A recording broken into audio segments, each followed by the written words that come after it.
Welcome to the Republic Positive Influencer Show, a phenomenal 30-minute wheel with me, Tanvi Sood, from this splendid campus of the Republic Media Network. Over the next 30 minutes, I'm going to bring you a diverse range of content put together tirelessly by our positive influencers. Some who have been working with us over the last few weeks, some who have just been onboarded. Now, before I get to the content, if you think you can be a Republic Positive influencer, go to www.republicpositiveinfluencer.in and drop that video. Our teams are screening your content round the clock and you'll get that phone call. Now, let's go straight to the content.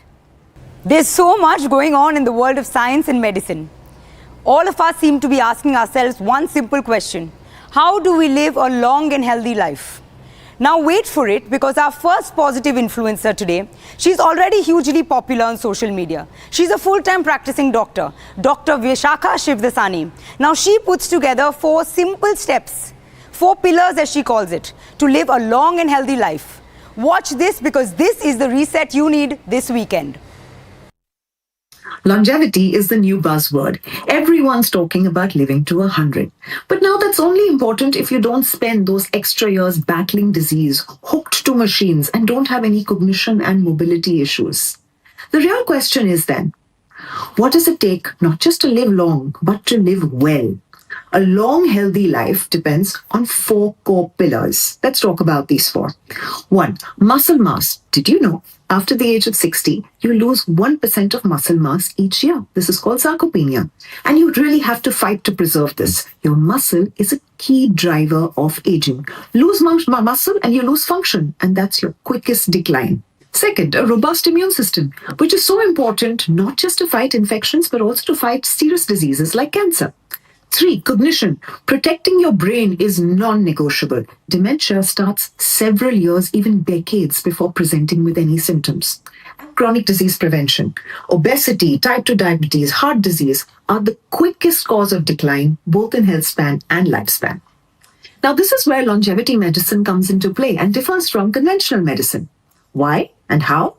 1, it's proactive. You act before a problem shows up. It's preventative. You don't wait for disease to take action. And 3, it's so personalized. It's based on your genetics, on your gut health, on your biomarkers, and on your lifestyle. That being said, there are certain universal principles that apply to all of us. And let's talk about those. Let's start with nutrition.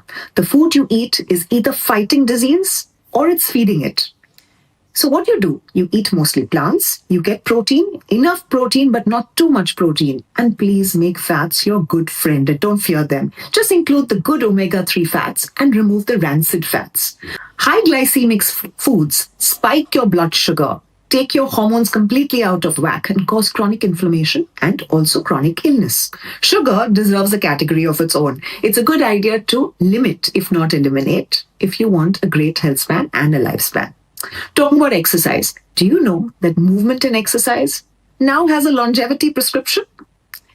It turns out that about 45 minutes of walking about 4 days a week is what we call zone 2 is very good. Also, short training, short bursts of training have big benefits. So we're looking at 1 HRIT or really quick workout every week.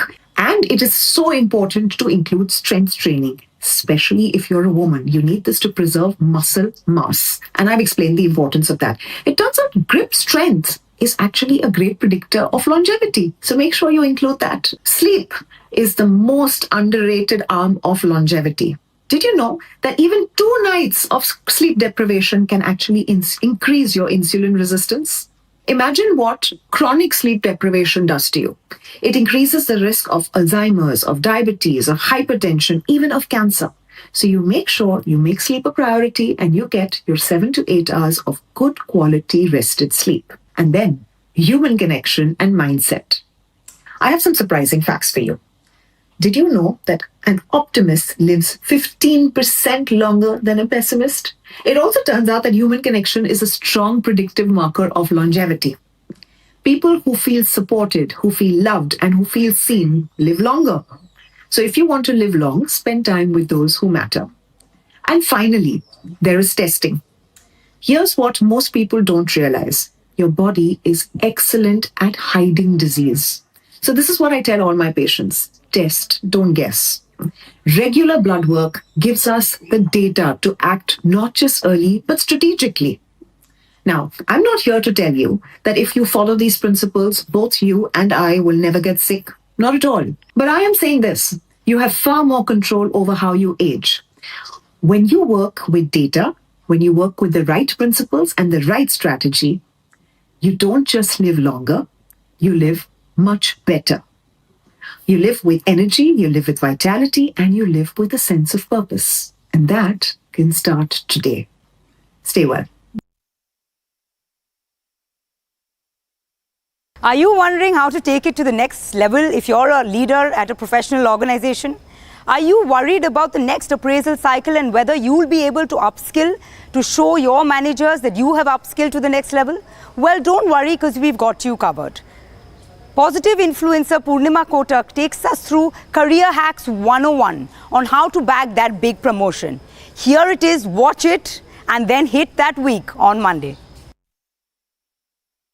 Hello and welcome to the part 2 of the 2-part appraisal series. My name is Purnima Kotak and I'm India's first leadership branding coach. The part 1 of the appraisal series was dedicated to those of you who just took on a new role, you got promoted. In that video, we spoke about how to position yourselves as a leader and as a brand from day one. This video, the part 2, is for those of you who are looking forward to a promotion in the coming year, 2026. Most people start working harder and want to create an impression in people's minds. The difference is between working hard and working with a strategy. That's the game we're going to be discussing today. Here are a few pointers that you may want to immediately start practicing to establish yourself as a compelling candidate for the next year's appraisals. Number 1, being seen as the leader that you want to be once you grow into the next role. You don't have to wait till you get the next role to be that leader. You can start right away by moving or shifting from the manager mindset to the leadership mindset. You can motivate your teams to bring in the numbers. You do not have to push numbers. People will get those numbers if they are motivated. You also can be the example that your people want to follow. Point number 2 is your executive presence is a non-negotiable. Sometimes we get calls from tall leaders of big organizations asking us to help them with building their executive presence. Though it's not too late, I would prescribe that you start early. Even if you're a manager or a senior manager, start looking at yourself as a contender for a tall position very shortly. Build your executive presence right away. All you need to do is look after your appearance on a daily basis, see the way your posture is, show your conviction, show clarity, and manage your tone of voice. Also, whenever you start a meeting, start with composed clarity and end with directional clarity. There you begin your executive presence. Third point, build your perception equity quietly and consistently, because promotions are based on perceptions. So build your visibility very carefully in people's minds, create memories in people's minds. Volunteer for strategic visibility, take part in cross-functional activities, and volunteer for internal tasks. Also, volunteer for becoming a mentor. Start speaking the language of outcomes and not the language of activities. For example, when someone says, I handled a team of 12 people, this doesn't mean anything. How about this? I led a team of 12 people that improved the turnaround time by 27%. This sounds impressive, right? So this is the language I want you to start speaking, which means you need to reframe your achievements to a business language and not effort language. Point number 5. This is very, very critical for every leader who wants to grow. Align to the organization's vision, mission, values, and goals. This is very important. When you build your work strategies, build it on the strategies of the organization so that you're aligned there. In every meeting, refer back to the organization's strategy, vision, mission, and goals. That way, you also create an influence as a leader with people around you in the meetings. Finally, share with people that your values, your goals, your work is aligned to that of the organizations. This will help you create an influence by far. Like I said earlier, hard work alone never got anyone anywhere.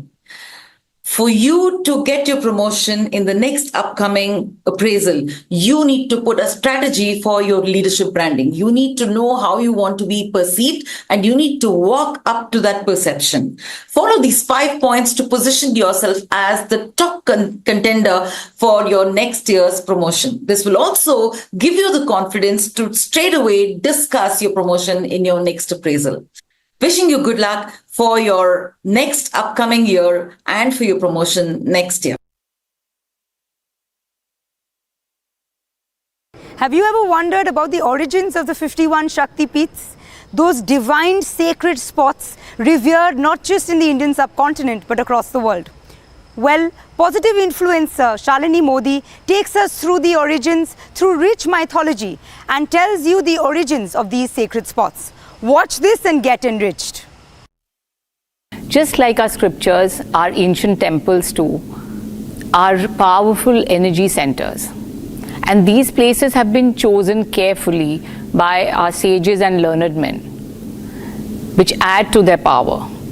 With so many people worshipping, coming there to pray for thousands of years, these places become energy centers. So let's deep dive into this world of temples and discover the divinity within. Let me first tell you what a Shakti Peeth is and also take you on the journey of its backstory. Devi Sati was born to Daksh Prajapati, son of Brahma, and to Virni.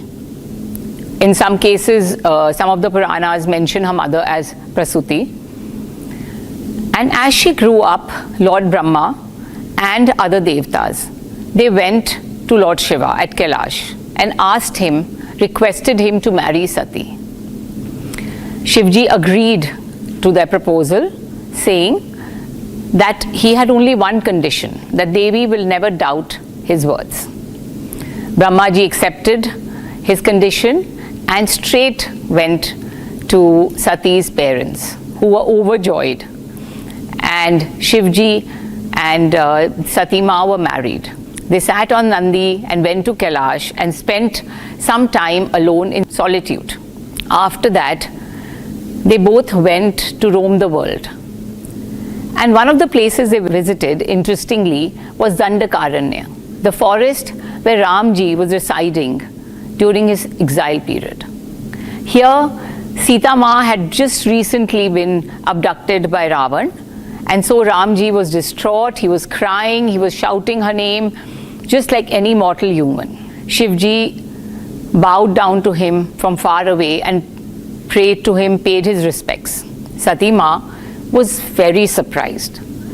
She thought, how could Shivji, her husband, be bowing down to someone so mortal?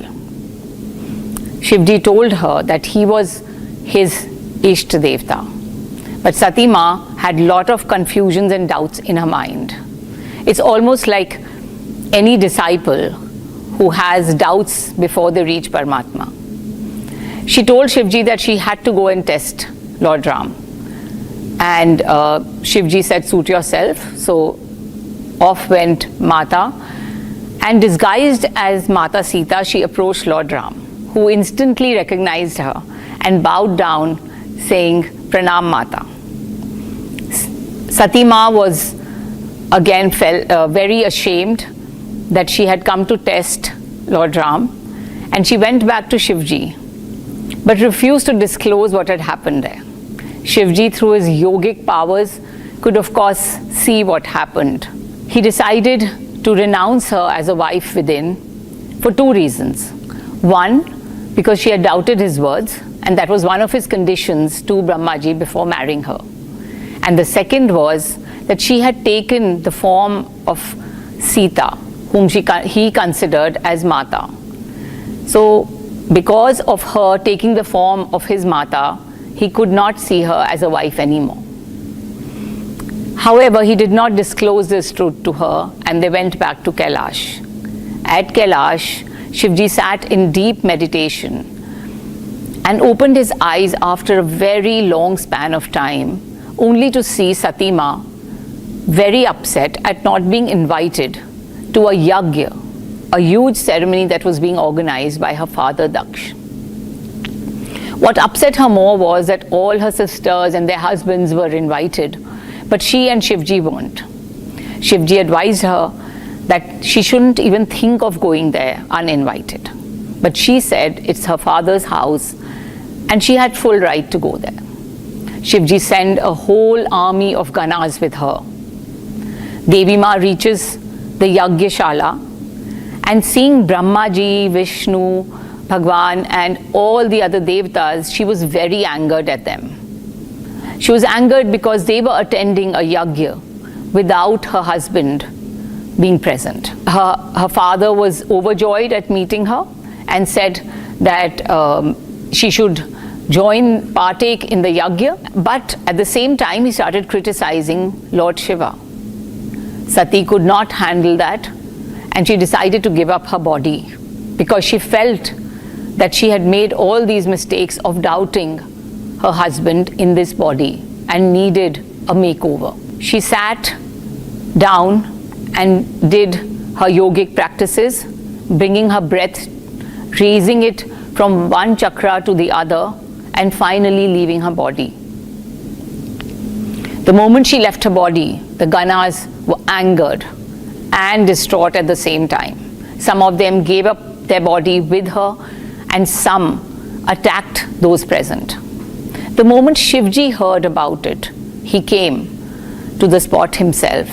Though before that, he sends Veerbhadra and Bhadrakali with a huge army to destroy the Havan, Yagya, and all those who were present, including Daksh.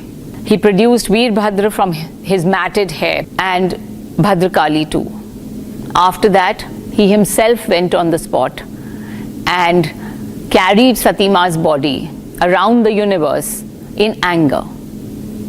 Vishnu Bhagwan realized that this would lead to pralay, and so, to put everything back to normal, he sent his Sudarshan Chakra to cut Devi Ma's body, which got cut into 51 parts and dropped at various places.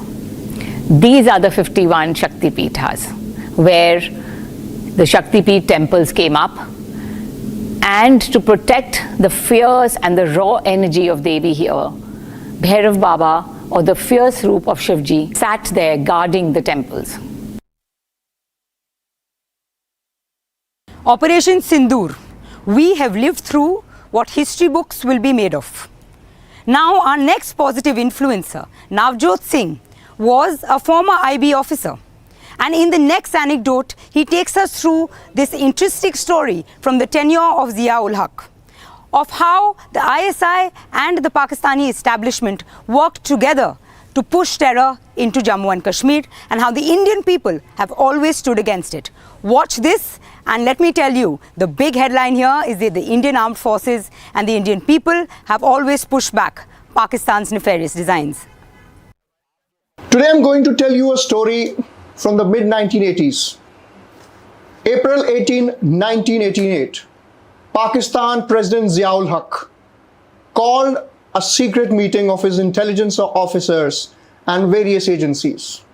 And the plan was disintegration of India plan, Zia plan, or the liberation plan. Friends, इस plan को operation टुपैक के नाम से भी जाना जाता है. अगर हम 18वीं शताब्दी में टुपैक अमारू 2 की बात करें, so he waged a war, he waged a revolution against the colonial policies of Spanish regime in Peru. Drawing from that, the Pakistan President Zia-ul Haq, he also wanted to create this narrative in creating this insurgency in Kashmir. तो आखिर ये operation टूपैक है क्या? इस operation टूपैक को समझने के लिए आपको पहले 1965 में जाना पड़ेगा. 1965 war, when Pakistan launched this Operation Gibraltar. अब ऑपरेशन जिब्राल्टर में पाकिस्तान ने अपने एसएसजी कमांडोज को कश्मीर वैली में भेजा ताकि वो एक इंसर्जेंसी को क्रिएट कर सकें. But with the astute leadership, political as well as military, we were able to successfully थ्वाट Pakistan's nefarious designs. Cut to 1971, we were able to create Bangladesh, another country. Pakistan could not take this too compassionately. Pakistan को ये चीज जो Bangladesh creation के बाद पाकिस्तान के लिए बहुत बड़ा धक्का था. And then the policy of Pakistan changed because Pakistan realized कि अब वो full blown war करके इंडिया को नहीं हरा सकते हैं. तो उन्होंने एक पॉलिसी स्टार्ट की to bleed India by 1000 cuts, bleeding India by 1000 cuts.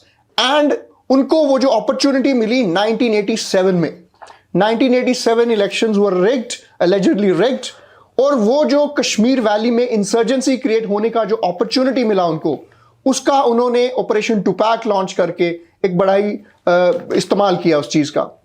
अब पाकिस्तान ऑक्युपाइड कश्मीर में और बाकी एरियाज में उन्होंने टेरर लॉन्च पैड्स को शुरू किया और वहां पे जो ट्रेनिंग दी जाती थी, that training was a very systematised staircase model. Staircase model क्या है? जिसमें स्टेप बाय स्टेप आपको पहले इस्लामिक जिहाद में जाना है and then you wage full blown war against India. तो उसके ट्रेनिंग का जो पहला हिस्सा था, दैट इज दौराए आम. दौराए आम में क्या किया जाता था? कुछ लोगों को चुना जाता था जिनकी रेडिकल टेंडेंसीज थी, who were susceptible to radicalism. फिर उनको इस 21 दिन के प्रोग्राम में ट्रेन करके, they were trained in bomb making, local materials का इस्तेमाल करके बॉम्ब कैसे बनाया जा सकता है. उनको फर्स्ट एड का भी ट्रेनिंग दिया गया. For example, if they are injured, how they are able to survive. They were trained in map reading, cartography, all of these things. अब दौराए आम में जो मर्सिनरीज अपना मेटल प्रूव करते थे, अब उन मर्सिनरीज को नेक्स्ट स्टेज में ले जाया जाता था. दैट वाज दौराए खास. नाउ दौराए खास was a 3-month extensive training program where these mercenaries, these mujahids, they were trained in POK, various training camps. Now cut to 9/11. When 9/11 happened, तो उसके बाद पाकिस्तान के ऊपर एक अमेरिकन प्रेशर भी आया. किस तरह से? now they could not openly carry out these operations which they had been doing till 1980s. The Soviet invasion of Afghanistan happened and the Pakistani defense minister has recently embarrassed himself in the American news channel where he accepted this, that we have been doing dirty work for the Americans. तो अब 2000 के दशक में क्या पाकिस्तान की ISI की strategy थी? This is phase 2 of the plan. अब इसमें क्या करते हैं वो? आपने सिमी का नाम जरूर सुना होगा, student Islamic movement of India, which was founded in 1977. ये एक इंडियन मुस्लिम्स की वेलफेयर के लिए एक ऑर्गेनाइजेशन बनाई गई थी. लेकिन over the period of time इसमें रेडिकल टेंडेंसीज का बढ़ के it was used to create some sectarian strife within India. And that's all I could pack in episode 6 of the Positive Influencer program. If you enjoyed the show, then drop us some comments with the hashtag. Our teams and our positive influencers will be supremely motivated. And if you think you have it in you to be a Republic Positive Influencer, then go to www.republicpositiveinfluencer.in and drop that video sample. If you think that's too complex and you just want to send it to us on WhatsApp, the WhatsApp number is on your screen. Drop your video samples and our teams will get back. Our intent at Republic is to create the widest pool of creators championing the cause of positive content so that the digital ecosystem in India is fueled by positivity. That's it for me, Tanvi Sood, and I'll see you in the next episode this evening. Thank you so much for watching.